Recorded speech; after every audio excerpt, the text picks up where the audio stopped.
Nakiramay ang mga malalapit na kaibigan at kasamahan sa industriya ng showbiz kay Angelica Panganiban sa burol ng kanyang ina, si Ebella Mommy Annabelle Panganiban, na ginanap kamakailan.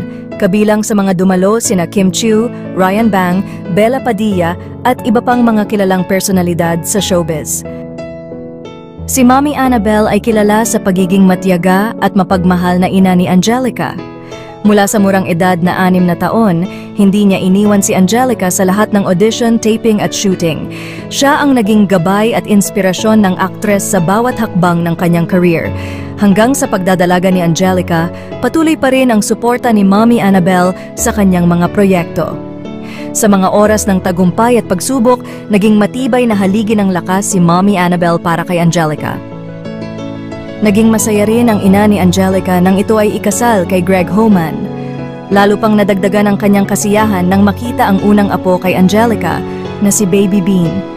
Sa burol na ito, ipinakita nila Kim Chiu at Bella ang kanilang suporta at pagmamahal, hindi lamang sa kanya kundi pati na rin sa alaala ni Mommy Annabelle.